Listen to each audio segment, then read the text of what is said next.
Assalamu alaikum students. Today we are going to study social studies class 6 lesson number 1.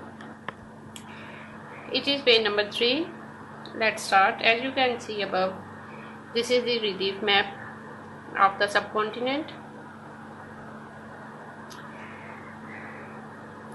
This is a relief map of the subcontinent. The relief map shows usually by means of different colors. अब ये बता रहे हैं कि ऊपर जैसा कि आपको ये नज़र आ रहा है, this is the relief map. इस बड़े शरीर का जो रिलीफ मैप है वो ये है।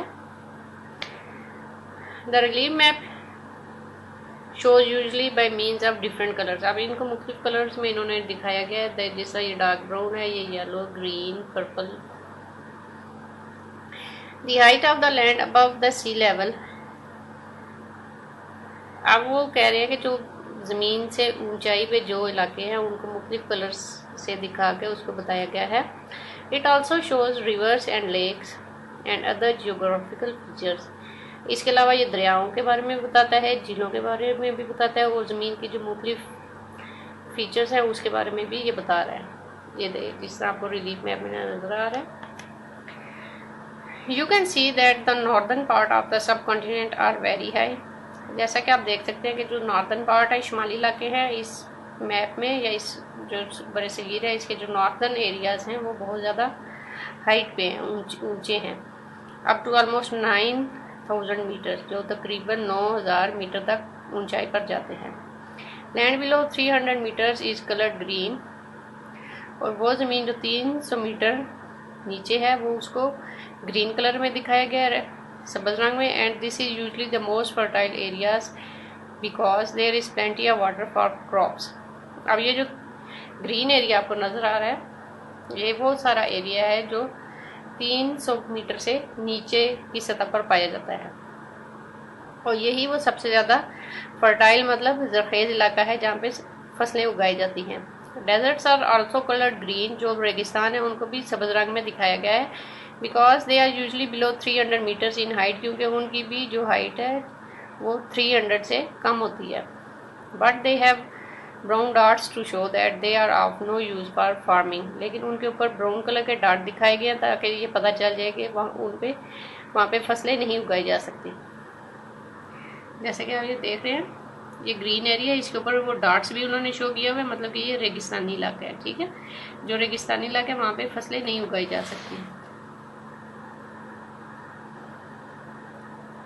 Most of the water in the northern part of the subcontinent comes from the two great river system.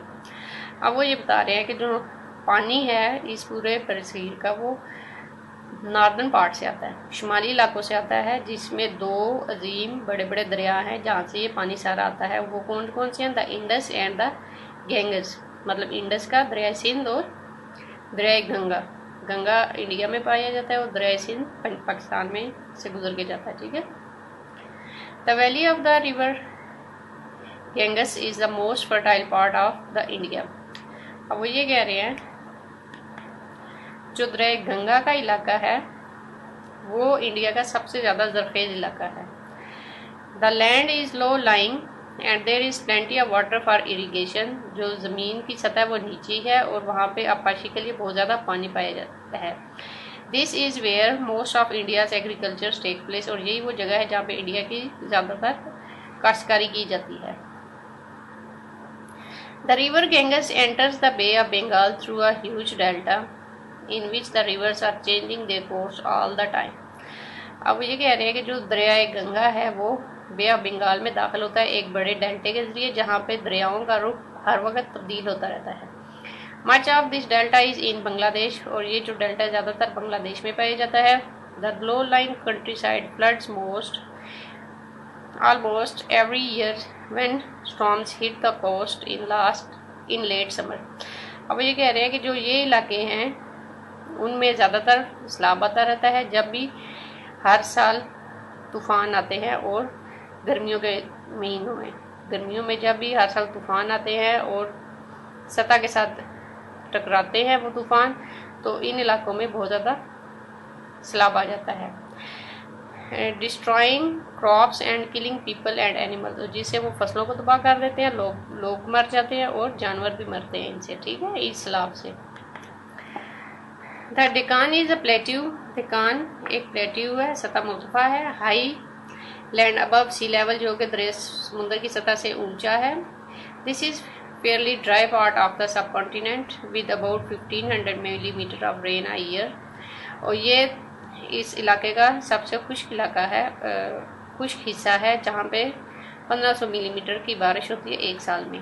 It is very warm, यहाँ ये बहुत गर्म है। And generally not very fertile for farming, और यहाँ फसलों के लिए ये कोई ज़्यादा जरखेज़ इलाका भी नहीं है। ठीक है, जो डेक्कन इज अ प्लेट्यू मतलब डेक्कन का जो इलाका है वो वाली, उसके बारे में बताया गया। Shown below is a relief map of Pakistan. अब वो जो नीचे इन्होंने दिखाया है ये पाकिस्तान का रिलीफ मैप है। You can see that parts of the north are very high indeed. जैसा कि आप यहाँ पे देख सकते हैं कि जो शुमाली इलाके हैं पाकिस्तान के वो बहुत ऊंचाई पे हैं। There are usually coloured white in relief map to show that for most of the year they are covered in snow. अब रिलीफ मैप में ये जो वाइट हिस्से दिखाए गए हैं ये वो इलाके हैं जो सारा साल बर्फ से ढके रहते हैं। ठीक है, you can also see that large part of the country are desert. आप जैसा कि देख सकते हैं कि ज़्यादातर हिस्सा रेगिस्तान पर भी मुश्तमिल है। In fact only about 1/3 of Pakistan is suitable for farming. Pakistan का 3 में से 1 हिस्सा ही ऐसा है जो खेती बाड़ी के लिए ठीक है। And most of that need irrigation, और ज़्यादातर इस हिस्से के लिए आबपाशी की ज़रूरत होती है। Much of the north and west of Pakistan consist of very high mountain. North और वेस्ट में शुमाल और मगरिब का जो पाकिस्तान का हिस्सा है वहाँ पे ऊंचे पहाड़ पाए जाते हैं।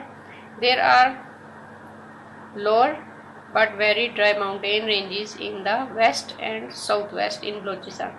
अब ये कह रहे हैं बलोचिस्तान के वेस्ट और साउथ वेस्ट में जो हिस्से हैं वो खुश्क पहाड़ों पर मुश्तमिल हैं। वो थोड़े इतने ऊंचाई पे भी नहीं है और वो वहाँ के जो पहाड़ है वो खुश्क है।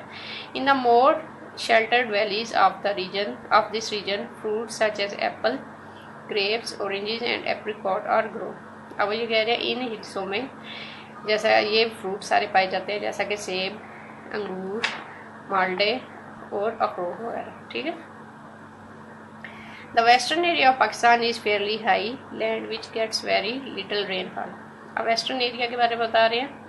मगरबी हिस्से जो पाकिस्तान के हैं वो थोड़े से ऊंचाई पे हैं और वहाँ पे बारिश कम होती है। It is of little use for crop farming, और यहाँ पे जो फसलें हैं वो भी कम उगाई जाती हैं। People here often have hertz of sheeps and goats. यहाँ के जो लोग हैं वो ज़्यादातर भेड़ों और बकरियों के रेवड़ पालते हैं। And in the drier season और खुश्क मौसम में have to travel long distance to find food for the animals. उनको जानवरों की खुराक हासिल करने के लिए लंबे सफ़र करने पड़ते हैं। ठीक है, ये देखिए जैसा कि आपको ये रिलीफ मैप नज़र आ रहा है पाकिस्तान का।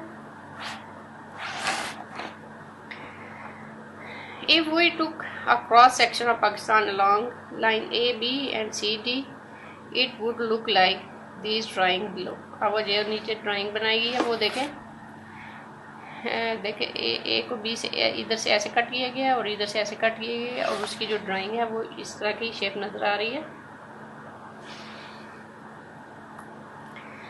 इन the south are the desert of Sindh and Balochistan. अब वो साउथ का हिस्सा बता रहे हैं। मगरबी हिस्सा जो जनूबी हिस्सा है पाकिस्तान का, वहाँ पे सिंध और बलोचिस्तान के रेगिस्तान पाए जाते हैं। The Thar desert which extend far into India, और जो थर का रेगिस्तान है वो इंडिया तक फैला हुआ है। And the Thal desert in the Indus valley, और जो थल का डेजर्ट है वो इंडस वैली में पाया जाता है। In the north of both Pakistan and India, Pakistan और इंडिया दोनों के नॉर्थ में मतलब शुमाली इलाकों में are the greatest mountain ranges in the world, जो दुनिया के अजीम बड़े पहाड़ी सिलसिले हैं वो पाए जाते हैं। ठीक है, पाकिस्तान और इंडिया दोनों के शुमाल में दुनिया के बड़े पहाड़ी सिलसिले पाए जाते हैं। अब उनके क्या नाम है? These are the Himalayas in the east, मशरिक में वो हिमालय है।